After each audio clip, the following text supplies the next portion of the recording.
This program is brought to you by the Georgia Neurosurgical Institute. For over 50 years, rendering neurosurgical care to patients of all social conditions, treating complicated problems involving the brain, spine, spinal cord, and peripheral nerves, endeavoring to encourage quality care, medical research, innovation, and education on a local, national, and international basis.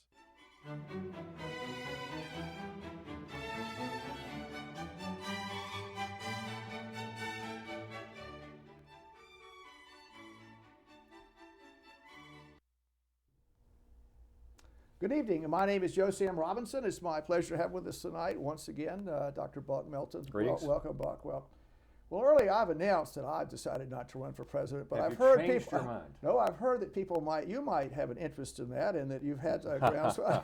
No, you want to say no to the American people tonight? Yes, I will say no very firmly. Ladies and gentlemen, if nominated, I will not run. If elected, Okay, good. I will not serve. Well, I know there are a lot of broken hearts out there on that comment.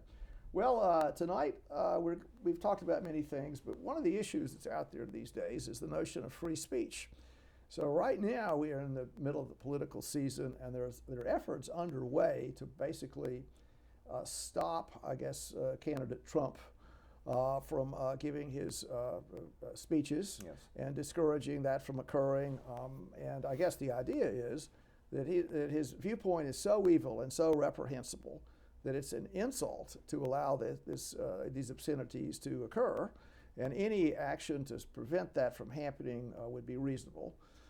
Now, do you have some thoughts about that? I know you're a constitutional scholar, and Yes, thoughts on that? well, if you're asking the current state of First Amendment law, I would say that that's ridiculous.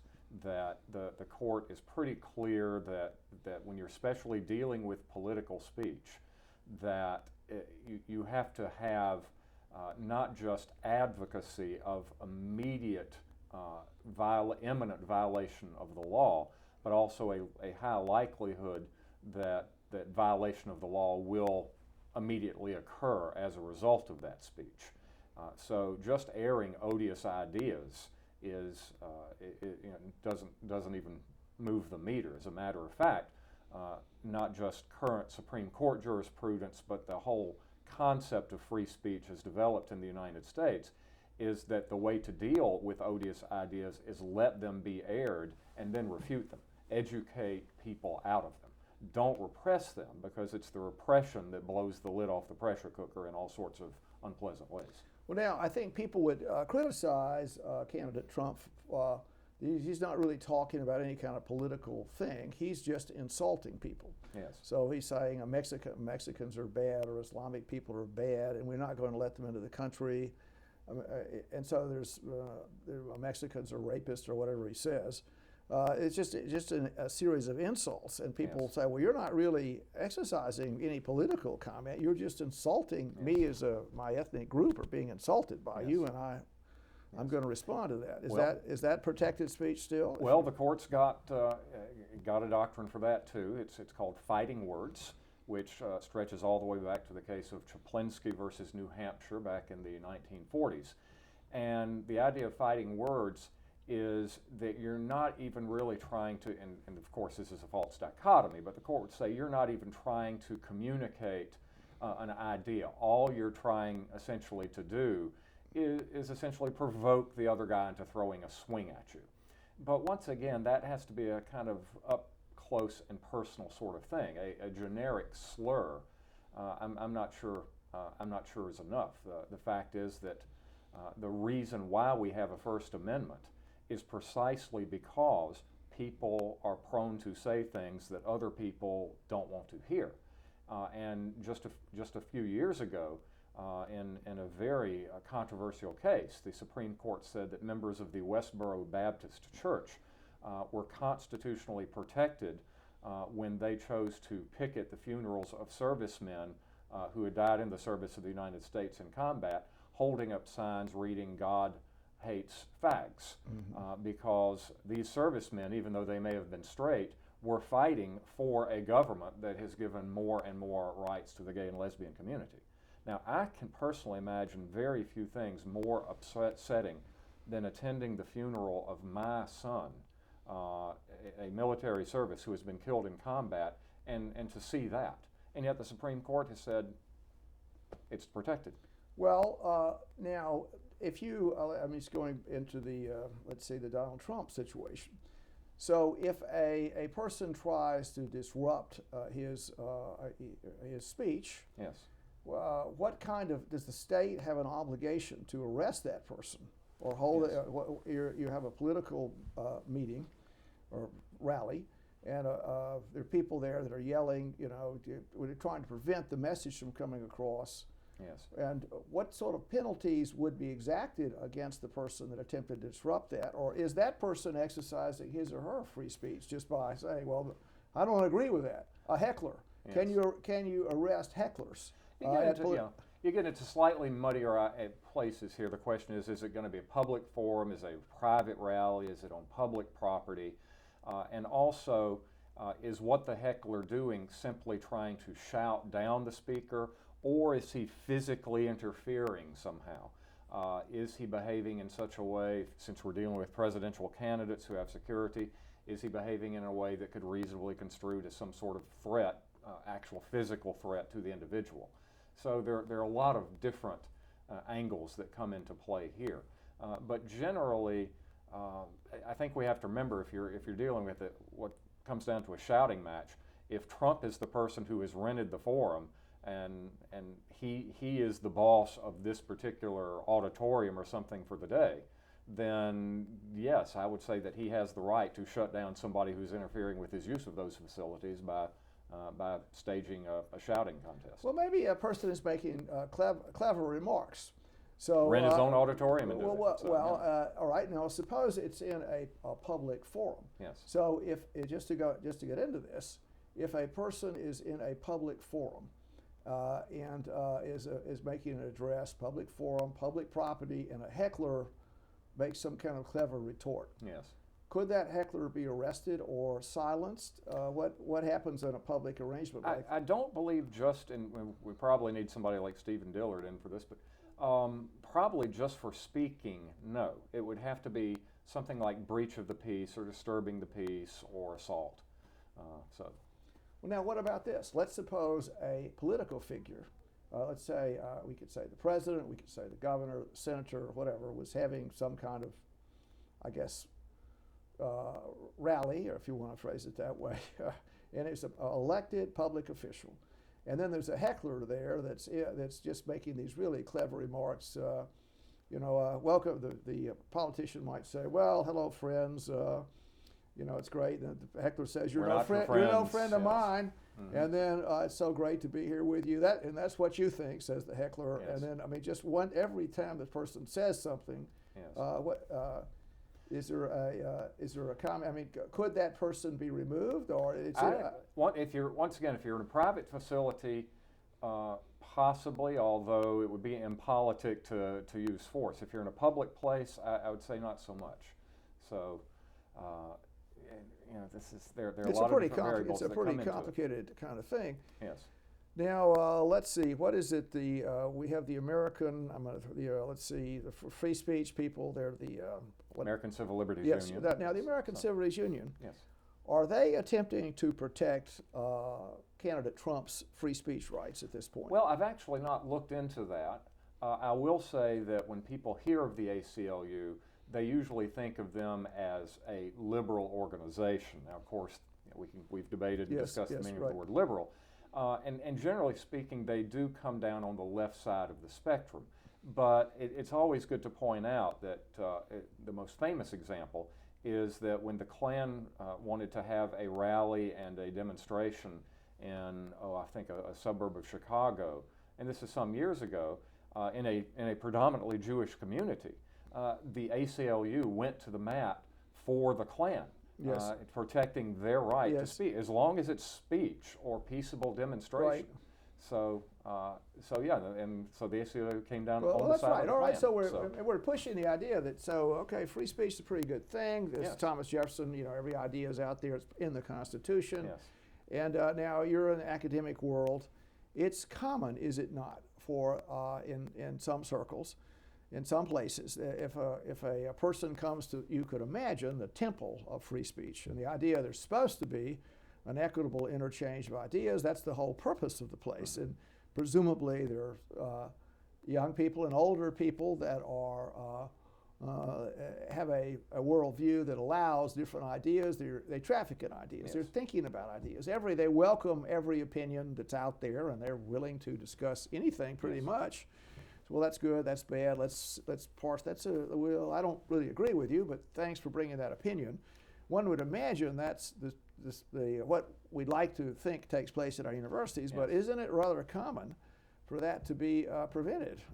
Well, the tenor of discussion in political correctness suggests so. I can give anecdotal evidence that I have had several academics tell me that they would not tolerate certain types of speech in their classroom, and by which they were not meaning disruptive speech. They were meaning political ideas that they personally found objectionable. Now, I suppose you could argue that in order to maintain the discipline of the classroom, you could shut a student down. But I'm not sure that this can go very far. As long as the student is being civil and he is uttering a good faith comment, the fact that the professor simply doesn't want to hear that comment, or that the professor is afraid that there are other students who would be upset by that comment, I don't believe that that is sufficient reason to silence that comment. That the First Amendment does not guarantee that we will not have our feelings hurt, and it does not give us a constitutional right not to have our feelings hurt. That the reason we have the First Amendment is because people are going to say things that other people will not like hearing. Well, isn't it a pretty, I think, given in a way that if you're the president of a university or you're in an administration of a university, and in general, if a person, and we've discussed this before about the two roads, sort of the mercantile yes. road and the academic yes. road. In general, people that have taken the academic road for many reasons have a view to the left of the mainstream, and commercial, and the mercantile people a bit to the right. So the university campus is pretty much toward the left, not always, but pretty much that way. You're the administrator of that university, and a figure that has a viewpoint to the on the right appears. And in general, the first impulse is to prevent that person from talking. Yes.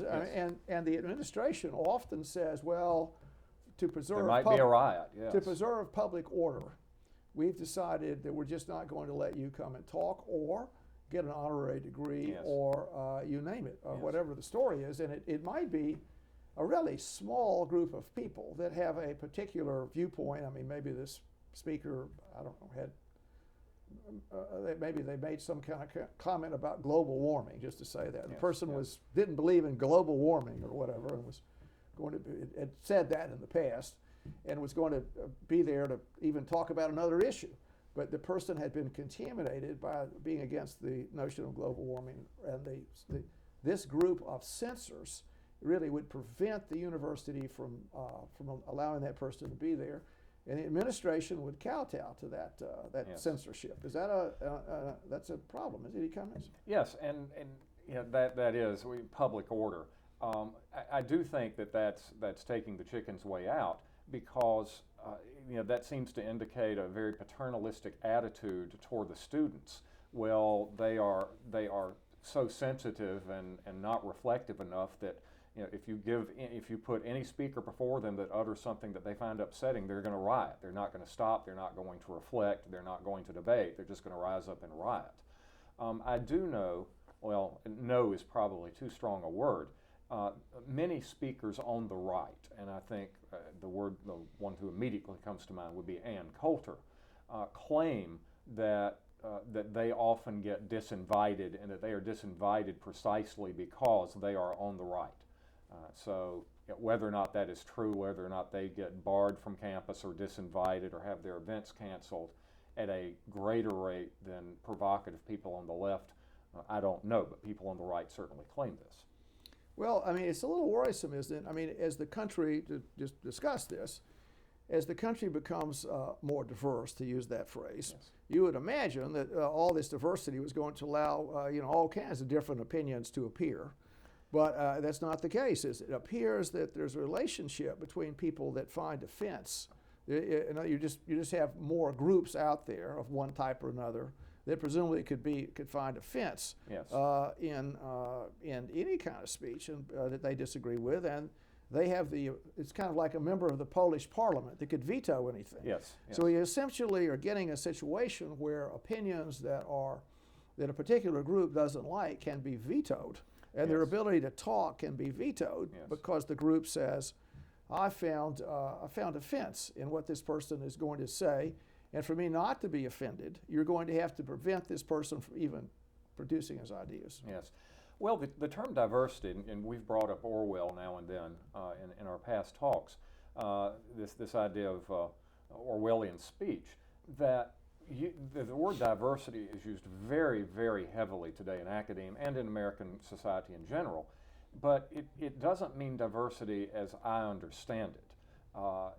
Usually I find it being used to refer to ethnic makeup, ethnic diversity, perhaps socioeconomic diversity, but it usually principally isn't applied to diversity in thought. There does seem to be a somewhat leftist conformity on a lot of college campuses, and if you stray from that conformity, then you find some sort of censure of the community, if not an official censure. You see it looked upon with disfavor. Well, that's one of the the issues I think is to use the word diverse. Let's use it in regards to ethnicity or I guess nation of origin. So you have millions of people here that are dual or even triple citizens that have families overseas. They're going back and forth. They're sort of they have green cards. They're going maybe they're 11 or 12 million people you could say were illegal immigrants into the country, and you've got a situation that as far as the number of people born overseas that are in the country is extremely high, and I think it matches the 1920s. And we've had periods like this before. You could say, if you want to make a joke about it, well, when the Pilgrims came, everybody was born. They had a problem there for the first, or whatever it is, 30 years or so. I mean, everybody was from overseas then. Yeah, the apocryphal story of the Indian chief who told a vice president in the late 1800s, "Be careful with your immigration policy. We were not careful with ours." So, that's clever, isn't it? Well, but in any event, we have that's imposing, to use the word, a lot of social tension, and how the society deals with that. I mean, I guess we could sort of go this way a little bit and connect up the idea of diversity with free speech. Is that people have diverse views because they don't have a homogeneous experience, and their relationship with the country is certainly quite different than it might have been in a more homogeneous population. Very much a very homogeneous population.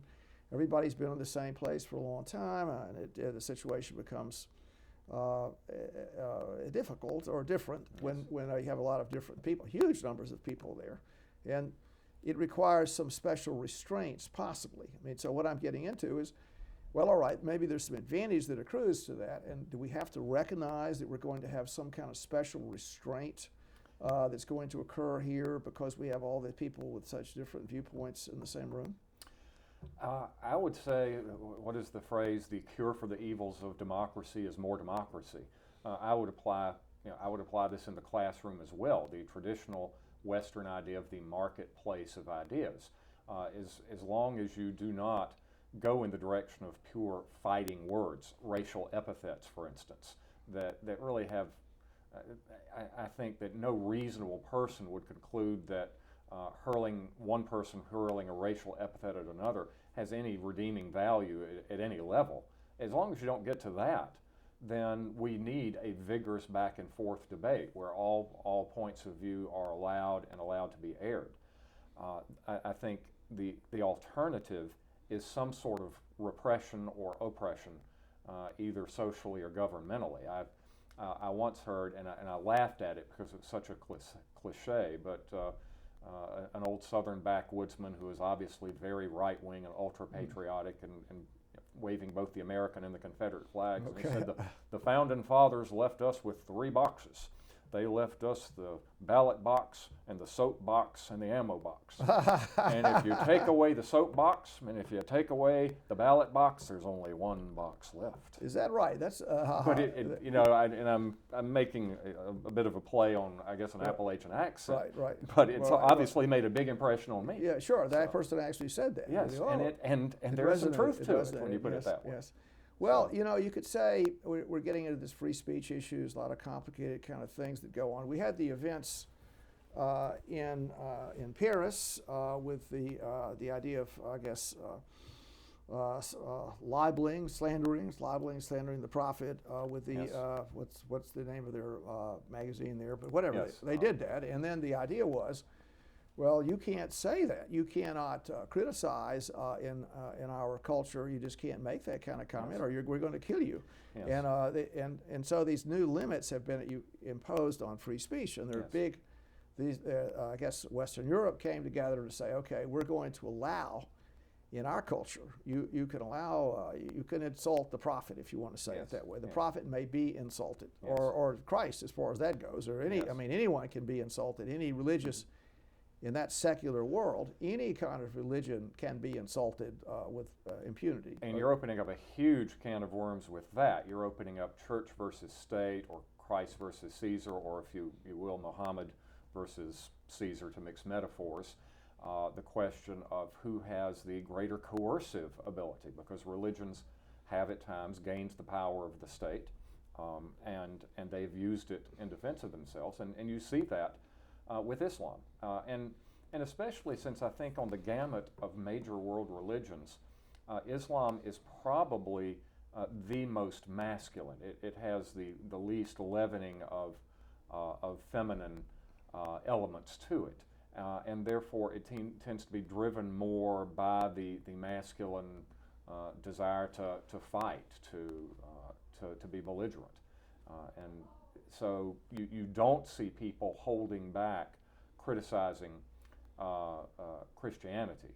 The very famous National Endowment for the Arts display of 20 years ago.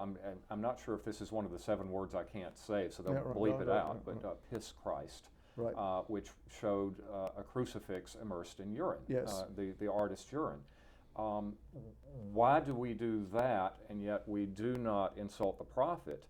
Well, it's because Christians generally do not use force in retaliation, whereas Muslims have, at least one branch of Islam, has been perfectly happy using force, as we have seen again just today with the bombings in Belgium. Right. Well, now, just getting into this, the story, I mean, I'm sort of taking free speech as we go through this, and you mentioned there might be a bright line as to what the fighting words were. Yes. And so, presumably, at least in Western Europe, the fighting words would not be, insulting the prophet would not be fighting words. But if you think about it, was there any? There was an insult there. There was absolutely an insult. There wasn't as if we're going to intellectually say, well, I mean, it'd be very unusual to have this events occurred and rationally. It wasn't. It was just a straight insult, if I can understand this. Yes. And I mean, and so and Christianity has insults attached to it. People, as you mentioned, there are all these, really substantial insults. And so would the courts say in America, if somebody is, I don't know, they're making some kind of insult against you could say the Jewish religion. Somebody is going to say something, or I'm going to insult the Jewish people. Would that be allowed? Presumably not. And then it would, but is there, how much protection would you say the prophet has? We could say, if you take my point. I mean, so is there a gradation in protections the courts give to insulting religion in the name of free speech? Yes.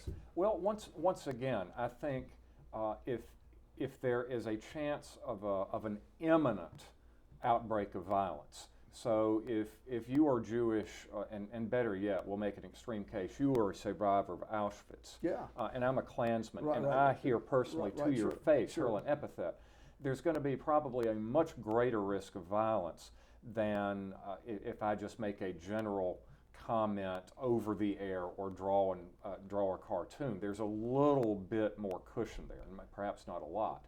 But even the the piece of art that I was telling you Well, about sure, before. The artist claimed that there was a valuable social statement in immersing that crucifix. He was saying that it was showing how the leaders of religions took good, beneficial religious sentiment and essentially prostituted them, turned them into base commercial enterprise. Well, So- maybe. But Yeah. what I'm getting into a little bit is the concept of fighting words Yes. depends on the sensitivity of the people to the words. Yes. So if there are different groups of people that might and reasonably be more sensitive. Obviously, you'd be more sensitive in Yes, an analogy yes. if you had been suffered the way the Auschwitz survivor had Yes. suffered. Yes. But would there? So you could say, well, I'm an Islamic person. I'm really, really sensitive about any criticism of the Prophet. Yes. And therefore it can't be criticized. But I'm a Christian guy, and okay, I'm whatever. You gotta can be say tougher. whatever So- we're going to treat you differently. Well, I think you're dealing, and this is why I say it's Caesar versus Christ. The Western courts, or certainly the U.S. courts, would say, well, no eggshell plaintiffs here. You are going to be held to the standard of a reasonable, prudent person, and you'll have to take the guff that a reasonable person could. And if you are more sensitive than that, well, too bad for you. That does not give you a special right. I think if you were dealing with someone who is a practitioner of a radical flavor of Islam, or even perhaps a radical flavor of Christianity, they will not accept the legitimacy of the court that utters that. That is Yes. contrary to the faith, and why should I listen to your court? I will take my lead from my religion, so Yes. so much the worse for your institutions. Yes. So- Well, we're really getting into what I'm sort of really bouncing the basketball a little bit is to get into the idea the courts have protected groups. Yes. So what's occurred here is the way that free speech works is it's free for some people and not others. So in the way the criticism goes, so the courts have parsed out what one person can freely say, another person cannot. Yes. Well, they can do that. But also remember that a whole lot of these cases, the Supreme Court hears 80 cases a year.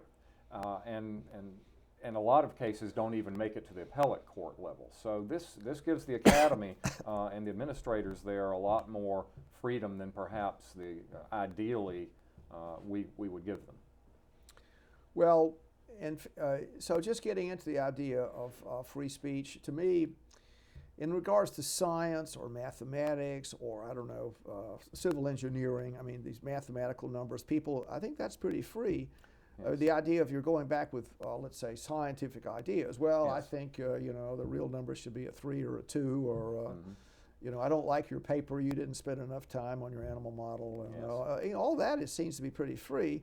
But there's Usually. the line. Yeah, well, that's true. Usually might be the I way would say that the conflict, I would say that and that'd be some good homework for you, is find a genuine, really hot political conflict or, fighting words conflict, coming out of a pure theorem of mathematics or physics. Now, where you, I think, will see free speech problems is when a proposition from one of the hard sciences comes into conflict with something in the humanities, namely, say, the heliocentric theory and Christian beliefs about the Earth being the center of the universe. So, but once again, you're not being purely in the hard sciences there. There is an input from the social or humanities side of the equation. So that yes, and so you might have suppression of scientific truth. Yes. Which could happen. That's an interesting point, isn't it? Yes. And so if you have, you could say in the global warming debate, if you want to say that, That's another one. if you're trying to get tenure, Yes. and your viewpoint is, well, yeah, it's warming, but this is really referable to sunspots. So we have fewer sunspots, and the human impact is only 2% or whatever. Now you would hope that the tenure process would be honest enough to be dispassionate about that. But guess what, folks? There are people on college campuses who have agendas. It's it's part of the human condition. Yes. Well, the human condition can be quite troubling sometimes, can it not? Indeed, which is why we have the humanities and social sciences. So. Yes, and that's another subject. Well, we've had a pretty good interchange tonight, Bucky, Indeed. and we'll have to have another interchange along these lines. Agreed. So thank you so much for being here. Thank you. Thanks.